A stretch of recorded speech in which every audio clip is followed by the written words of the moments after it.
Guys আসসালামু আলাইকুম। আজকে ইলিশ মাছ রান্না করব শাপলা দিয়ে। আপনারা খান কিনা জানি না। আজকে একটা নতুন তরকারি রান্না করব শাপলা দিয়ে, ইলিশ মাছ দিয়ে। গাইস সাথে থাকুন, দেখতে থাকুন। গাইস এই হলো শাপলা, তার সাথে ইলিশ মাছ দিয়ে রান্না হবে। শাপলাটা আমি এখন লবণ দিয়ে ভিজিয়ে রাখবো, পানিটা বের করার জন্য আমি লবণ দিয়ে নিচ্ছি। দিয়ে ভিজিয়ে রাখবো, কিছুক্ষণ পর এটা চেপে চেপে পানিটা বের করে রাখবো। গাইস এই যে শাপলা ভিজানোর পরে আমি এখন এই যে চেপে নিচ্ছি, ভিজে রাখতেছে চেপে চেপে, যেটুকু পানি ঝরানো যায়।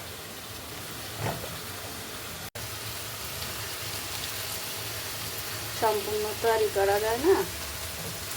আজ একটা নতুন তরকারি রান্না করছি শাপলা দিয়ে। আমরা অবশ্য খাই না, শাপলা খুব কমই খাওয়া পড়ে না বললেই চলে, কিন্তু ইলিশ মাছ দিয়ে শাপলা দিয়ে খেতে বেশ ভারী মজা। তাই আজকে একটু রান্না করছি। কেমন হয় জানি না, গাইস কমেন্ট করে জানাবেন কেমন হয়। আমার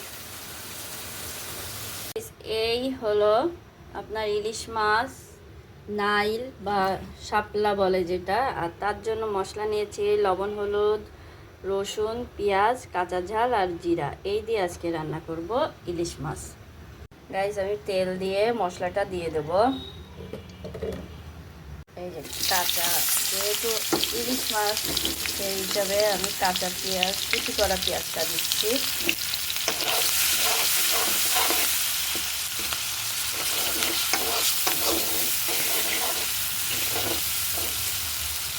আমি সাধারণত খুবই অল্প মশলা দিয়ে রান্না করি, কিন্তু স্বাস্থ্যের জন্যও ভালো। অল্প একটু পানি দিয়ে নিচ্ছি। এই ইলিশ মাছটা দিয়ে দেব।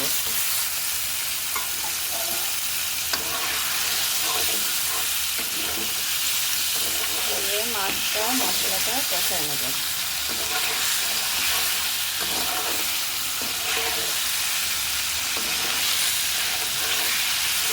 আমি পানি দিয়ে দিলাম, দিয়ে মাছটা কষায় নেব ভালো করে।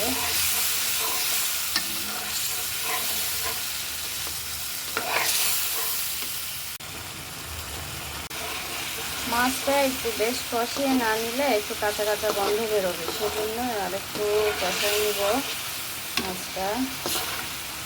ওলট পালট করে নিচ্ছি।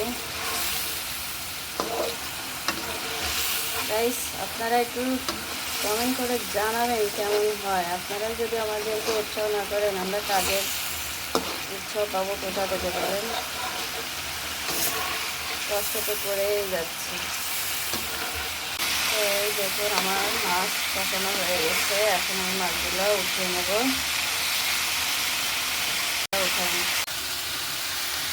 এক এক করে মাছগুলো উঠিয়ে নেব, কারণ হলো মাছগুলো এই করে মাছগুলো ভেঙে যেতে পারে, সেজন্য সাধারণত তরকারি দেওয়ার আগে আমি মাছগুলো উঠাই নিয়ে রান্না।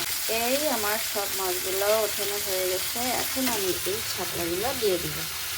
দেখুন শাপলাগুলো দিয়ে আমি একটু শাপলাটা কষায় নিচ্ছি মশলার সাথে। অনেকে কষায় না, উতলাই দিয়ে দেয়, কিন্তু আমি আজকে একটু কষিয়ে নিচ্ছি।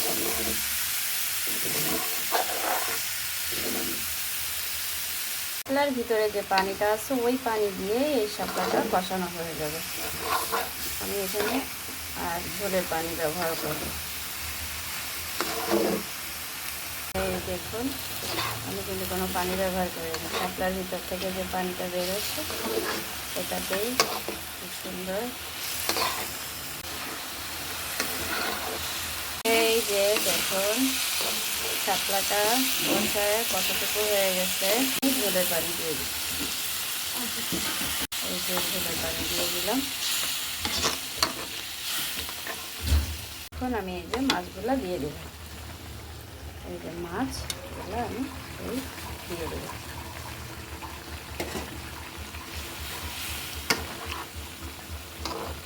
একেবারে মাখা মাখা হয়ে যাবে। একটু নাড়াচাড়া দিয়ে নিচ্ছি।